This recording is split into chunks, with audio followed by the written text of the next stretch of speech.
Namanya juga rumah baru ditempati, belum syukuran juga. Pasti ada saja makhluk seperti itu. Ya sudah,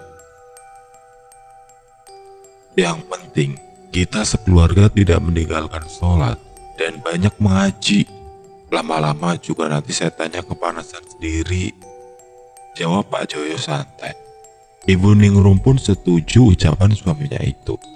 Walaupun sebenarnya ia sudah merasakan ada sesuatu yang lain di rumah itu. Setelah makan malam, mereka sempat menonton televisi di ruang utama sambil bercerita dan bercanda. Sakila, Sakila. Terdengar jelas suara lirih perempuan memanggil namanya. Sakila seketika terdiam. Ia mencoba memasang telinganya baik-baik.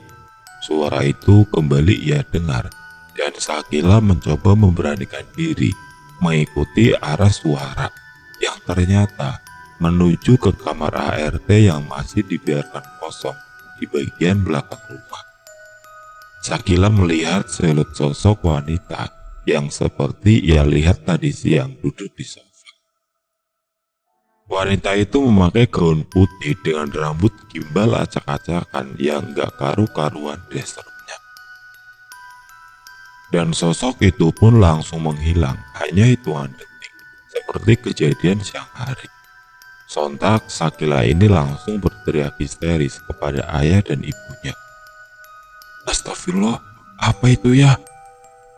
Itu suara Sakila, saut Ibu Ningrum. Kembali mereka melihat keadaan Sakila yang kini sedang terduduk lemas sambil menutupi wajahnya. Pak Joyo, Ibu Ningrum dan Riko keheranan. Padahal tadi Sakila masih bersama mereka di ruang keluarga dan tidak ada satupun yang sadar jika Sakila berjalan sendiri ke kamar ART. Sakila masih terus menangis dan menutupi wajahnya, tapi tangisannya kini menjadi semakin pilu. Aku gak mau cantik, cantik ini kutukan buatku, ucapnya terus dan perlahan suara tangis Sakila berubah menjadi suara cekikikan kuntilanak. Ya Allah ayah, Sakila kok malah kesurupan lagi ya? Gimana nih ya? Ucap Ibu Ningrum. Panik sambil menerjang anaknya yang mulai meronta-ronta. Sudah, jangan panik. Bawa Sakila ke sofa dulu saja, mah. Nanti di sana kita bantu doa-doakan, jawab Pak Joyo. Pak Joyo, Ibu Ningrum, serta Riko lalu mencoba mendoakan Sakila yang kesurupan. Dan setelah kesurupan selama hampir 15 menit, Sakila kembali tersadar. Ayah, Sakila takut ya, jawab Sakila sambil memeluk ayahnya. Ayah, kayaknya ada yang gak beres dari rumah ini. Ayo ya, segera kita harus bertindak. Mama gak mau kalau anak kita Sakila sampai kenapa-napa, ucap Ibu Ningrum langsung membuat Pak Joyo ini mengambil keputusan. Ia rencananya akan segera memanggil beberapa tetangga untuk mengadakan syukuran dan selamatan di rumah baru mereka. Sekaligus Pak Joyo akan memanggil seorang ustadz untuk membantu mendoakan rumah tersebut agar penghuni tidak kasat mata di dalamnya tidak mengganggu seluruh penghuni rumah.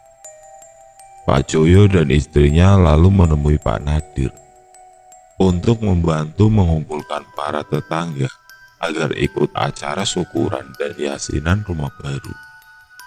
Menurut Pak Nadir, hanya sedikit keluarga yang mungkin bisa hadir dalam acara syukuran tersebut, dikarenakan tetangga mereka di sana rata-rata non-muslim. Dari wilayah sini hanya ada 5 kepala keluarga saja yang beragama muslim, sisanya non-muslim. Gimana Pak Joyo? Tanya Pak Nadir. Pak Joyo tidak masalah walaupun hanya sedikit orang yang ikut dalam acara doa syukuran tersebut. Yang penting acara doa dan syukuran bisa segera terlaksana. Di hari yang ditentukan, Pak Joyo juga memanggil salah seorang kerabatnya yang memang seorang ustadz. dan memiliki indera keenam, bisa melihat makhluk-makhluk halus. Pak Joyo meminta Pak Ustadz agar memimpin doa di acara syukuran tersebut, dan setelahnya ia meminta Pak Ustadz untuk segera melihat ada penunggu apa di sana. Sesudah acara syukuran selesai, Pak Ustadz melihat jika rumah tersebut auranya sangat gelap dan terdapat sosok wanita atau kuntilanak yang dominan. Pak Ustadz kemudian meminta supaya keluarga Pak Joko berhati-hati, dan sebisanya ia akan mencoba mengusir kuntilanak tersebut. Pak Ustadz memilih kamar kosong ART untuk digunakan sebagai tempat untuk bermeditasi dan mewirid sebelum akhirnya ia berhasil berkomunikasi dengan makhluk tersebut. Sesudah menunggu Pak Ustadz 1 jam di dalam kamar tersebut, Pak Ustadz lalu keluar dan memberitahukan jika ia sudah berhasil mengusir kuntilanak penunggu rumah. Ia hanya berkata jika kuntilanak itu sudah pergi karena rumah Pak Joko kini sudah dibentengi dengan pagar goib dan barusan sudah didoa-doakan Yasin. Pak Joyo dan sekeluarga pun bisa menarik nafas lega hari itu, karena dianggap si kuntilanak pengganggu sudah nyah dari rumah mereka. Malam itu pun berlalu tanpa ada gangguan yang dialami oleh Shakila. Sampai pada ketika 3 hari kemudian, ada sebuah gangguan mistis yang dirasakan oleh Ibu Ningrum. Di hari itu kebetulan Pak Joyo diberi tugas dinas keluar kota selama 4 hari lamanya. Ibu Ningrum yang mempunyai hobi membaca, setelah suaminya tidak ada di rumah, banyak menghabiskan waktu membaca buku di dalam kamarnya sendiri sampai larut malam. Di saat Bu Ningrum fokus membaca, ia sayup-sayup mendengar suara tangisan perempuan. Suara itu terdengar jauh, tapi masih terdengar jelas di telinga Ibu Ningrum. Ibu Ningrum langsung menutup bukunya dan berjalan mengendap-endap ke kamar Shakila. Perlahan Ibu Ningrum membuka pintu kamar Shakila, dan ia melihat anaknya itu sedang tertidur pulas.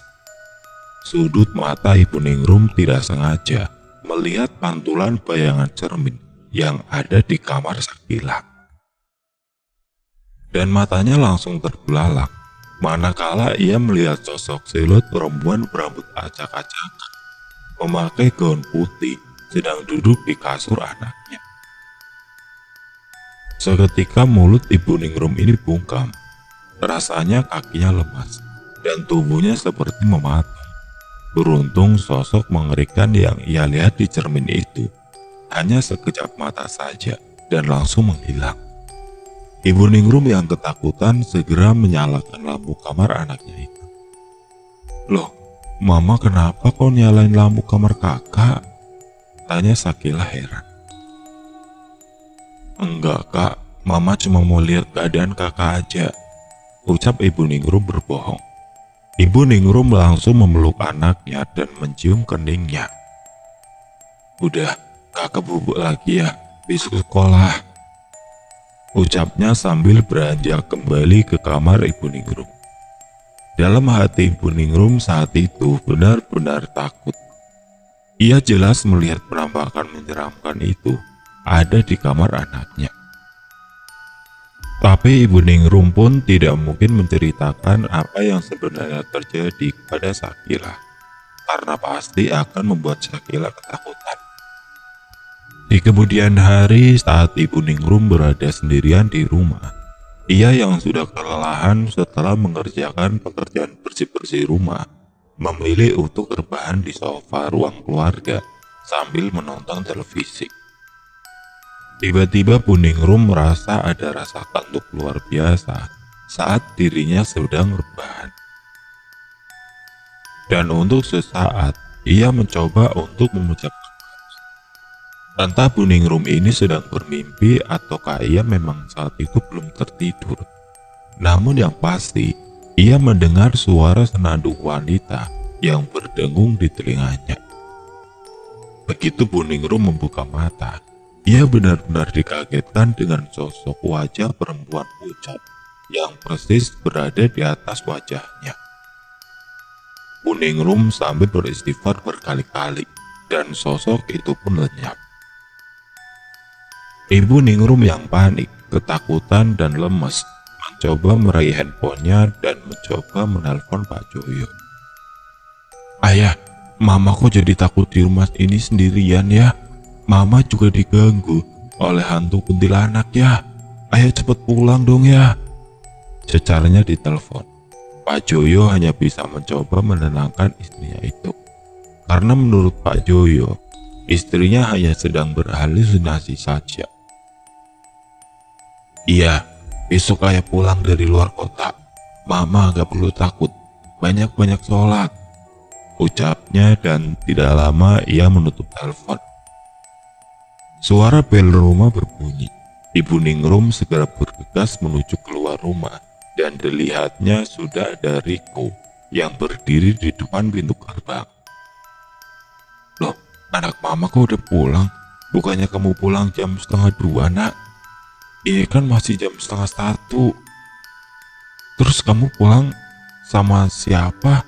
Kok gak kelihatan mobil antar jemput sekolahmu?